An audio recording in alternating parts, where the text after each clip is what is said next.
Do you have a belief that business is just hard? You find yourself overthinking, procrastinating, overanalyzing, or maybe just overwhelmed at the amount of things that you need to do. I used to think business was just supposed to be hard, and I would overthink, overanalyze, and yet make zero progress. I found the reason for this was because I was making three simple mistakes. And I found when I fixed these mistakes, everything just became so much easier. So I hope in this video I'm able to give you clarity on certain things that you could be doing that's keeping you stuck and what to do instead. So let's get into it. The first mistake is one that I see too many entrepreneurs make, and it's one of the top reasons that keep people stuck. And it's one that I make till today. Some days when I sit at my desk, I'm not sure what I should be working on. In the back of my mind, I know there's 10 different things that I could be doing. So what I do is I pick one and I start working on it. But as I'm working, I find myself starting another task, thinking that that's also important and that's also something that needs to get done. And like that, before I've completed that second task, I'll move on to the third task. And the day ends, and by the end of the day, I find myself not having achieved anything. I've achieved absolutely zero. So the first mistake that you could be making is not having a plan and not having a goal. What you need to do to fix this is to have a 90-day plan and write down what you want your business to look like in 90 days from now. What changes do you want to see? And where do you want to be in 90 days from now? And once you've done that, what you want to do is you want to backtrack and you want to plan backwards. It's called inverse planning. You pretty much, once you've got that 90-day goal, you want to figure out, in order for my business to be at that place in 90 days' time, what needs to happen, or where does it need to be in 30 days' time? So set a 30-day goal as well. And you need to also have a 7-day goal. Ask yourself, where does my business need to be? Where do I need to be in 7 days' time in order to get to this place in 30 days' time? And once you have the weekly goal, then you'll have a pretty good idea on what your day needs to look like. So if you need to be at a certain place by the end of the week, which actions do you need to take today in order to get there in 7 days? So once you've got your goals, write them down and move on to the planning stage. You want to plan in two ways, weekly and daily. For the weekly plan, pretty much just pick a day of the week, and it should be the same day every week, and just write down what the rest of the week will look like. Ideally should be Sunday. For me, it's Sunday. Take 30 minutes and plan out what you want to have achieved by the end of the week and the activities that will actually be required for you to reach that milestone. And at the end of each day, plan exactly what tomorrow looks like. This is going to reduce the guesswork on what you should be doing. The moment you leave yourself open and unassigned, you'll find that there's 1,000 different things that will be pulling you in different directions. And the day will end and you'll find that you haven't achieved anything. So we can agree that in order to create a plan, you need to know what to work on. But with hundreds of activities that you could be doing, how do you know exactly what you should be working on? How do you actually decide?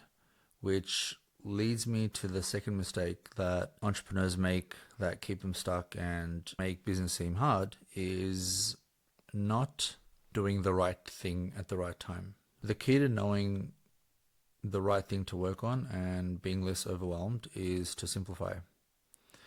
As I say, simple scales and complex fails. But simplifying doesn't mean cutting corners, and it doesn't mean lowering your standards or giving up quality. It doesn't mean all of that. It just means to streamline what you do so that you can continue to grow without spreading yourself too thin. That's all it is. I want to give you a few frameworks that help my brain sift through the noise and give me clarity on what I should and should not be doing. So the first is the 80-20 rule. So usually it's 80% of the activities, 80% of the results and impact come from 20% of the activities and tasks that we actually do. You could be eliminating 70-80% of the activities that you're doing that actually aren't moving the needle. They're not bringing you results. They're pretty much just, you think you're making progress by doing them, but they're actually not moving the needle because it's only a very small percentage of the actual tasks that you're doing that actually make the difference. So just by cutting out those useless activities and meaningless tasks, busy work, as they say, you could be saving yourself a lot of time, a lot of stress, a lot of energy, and anxiety. So apart from the 80-20, you can also use the Eisenhower matrix. So what you want to do is you basically want to draw a quadrant, and on the x-axis you want to write not urgent and urgent, and on the y-axis you want to have not important and important. And once you have that quadrant, what you do is you pretty much just list down all the tasks that you think that you need to do, or those that you already are doing on a regular basis, and you classify each one and you put it in the correct quadrants. So once you've classified the tasks by their urgency and importance, you can now go ahead and decide how to approach these tasks by giving them one of the following, you can say, categories. So you can either eliminate, automate, delegate, schedule, or do. So these are the 5 that I use. Let's start with those tasks which are not urgent and not important. So those are easy to decide. You pretty much want to eliminate those tasks. Don't be doing things which are, they're not urgent, and B, they're not important. And then you move on to the next quadrant. They're not urgent, but they're important. So what you want to do with those tasks is you want to schedule them later, as they're not urgent. They don't need to be taking up your immediate time now. You want them scheduled for the future sometime. Which leaves us with 2 quadrants, which are both of the urgent ones. So the urgent not important and the urgent important. So the way you want to think about these 2 quadrants is, if you are able to automate these, then that's your first priority, because automating something, especially when it's recurring, and whether it's urgent or not, if it's recurring, then that will be the most efficient way to deal with it, because it's the cheapest and it's the most efficient way to make sure that that task continues to be done. If you can't automate a task, your second priority is to delegate it to someone else so that it's off your plate, and it's something that's not taking your time, and you're not busying yourself with something that someone else can be doing. So automate or delegate, but sometimes you can't always delegate either, because either you don't have someone to delegate to, or if you do delegate it, then it won't be completed to the desired quality or standard that it needs to be done.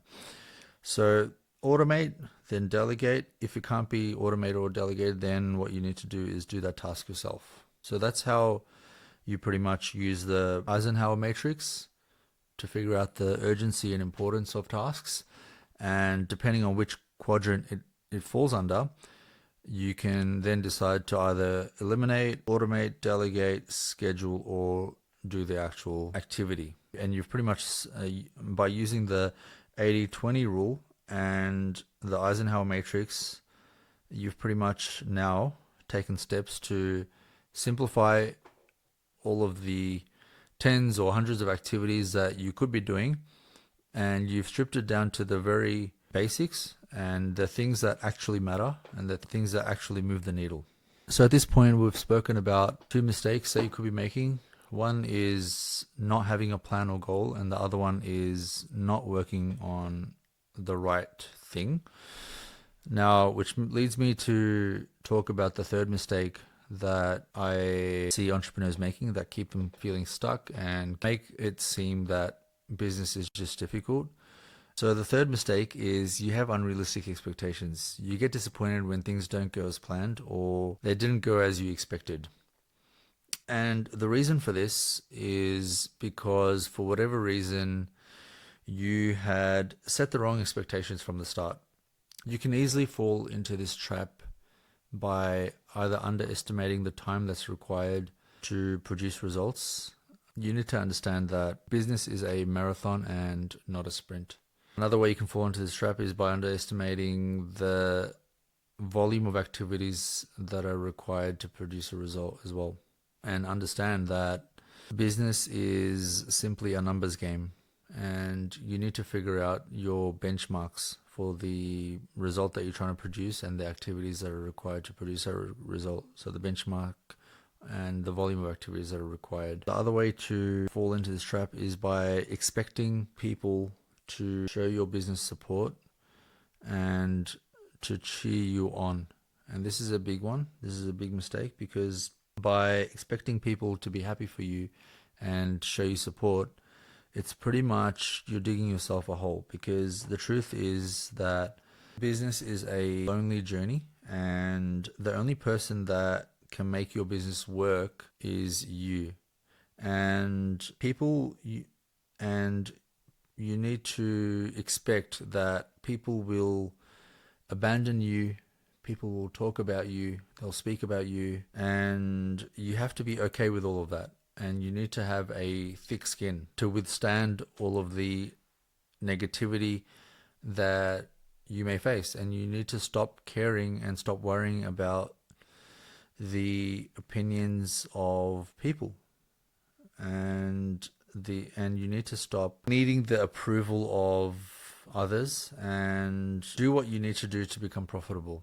So you can fix the unrealistic expectations by being less idealistic and more realistic, and pretty much just baking the realities of business to your plan. So to summarize, avoid not having a goal or a plan by setting goals and creating a plan, by doing the right thing, by simplifying. And you can simplify by using the 80-20 rule and the Eisenhower matrix, urgency and importance, and avoid having unrealistic expectations by baking in the realities of business into your plan in the first place. The rest is up to you. You know what needs to be done, but the question is, are you ready to make the shift?